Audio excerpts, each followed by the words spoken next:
അങ്ങനെ ശാരികയും ഹൗസിലേക്ക് പ്രവേശിച്ചിരിക്കുകയാണ്. ശാരികയുടെ എൻട്രി വളരെ കിടിലനായിരുന്നു. അങ്ങനെ ലാലേട്ടൻ ശാരികയോട് ചോദിക്കുന്നുണ്ട്, ഗെയിമിനെ കുറിച്ച്, ടാസ്കിനെ കുറിച്ച് ചോദിക്കുന്നുണ്ട്, ഫസ്റ്റ് കൊടുത്ത ടാസ്ക്. അപ്പോൾ നന്നായിരുന്നു, കുഴപ്പമില്ല എന്നാണ് പറയുന്നത്. അതുപോലെ തന്നെ ലാലേട്ടൻ ചോദിക്കുന്നുണ്ട്, പ്രതികരിക്കേണ്ട സ്ഥലങ്ങളിൽ പ്രതികരിക്കുമോ അതോ മിണ്ടാതെ ഒരു ഭാഗത്ത് ഒരു മൂലയിൽ ഇരിക്കുമോ എന്ന് ചോദിക്കുന്നുണ്ട്. അപ്പോൾ ശാരിക തിരിച്ചു പറയുന്നുണ്ട്, ഒരിക്കലും മൂലയിൽ ഇരിക്കില്ല, പ്രതികരിക്കേണ്ട സമയത്ത് ഞാൻ പ്രതികരിക്കാറുണ്ട്, ചിലപ്പോൾ കൈവിട്ട് പോകാറുണ്ട് എന്നൊക്കെ എല്ലാവരും പറയാറുണ്ട് എന്നൊക്കെ ശാരിക പറയുന്നുണ്ട്.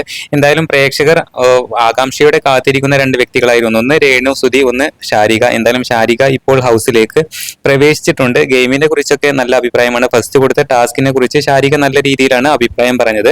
എല്ലാവർക്കും അറിയാവുന്ന ഒരു കാര്യമാണ്, ശാരിക ഈയിടെയായിട്ട് ഓരോ ഇന്റർവ്യൂയിലൊക്കെ നല്ല രീതിയിൽ വൈറലായിട്ടുള്ള ഒരു താരം തന്നെയാണ്. അതുപോലെ തന്നെ രേണു സുധിയുമായിട്ടുള്ള ഒരു ഇന്റർവ്യൂ നല്ല രീതിയിൽ സോഷ്യൽ മീഡിയയിൽ വൈറലായിരുന്നു.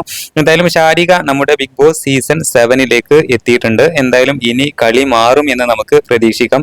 എന്തായാലും പുതിയ പുതിയ അപ്ഡേറ്റുകൾക്കായി നമുക്ക് കാത്തിരിക്കാം.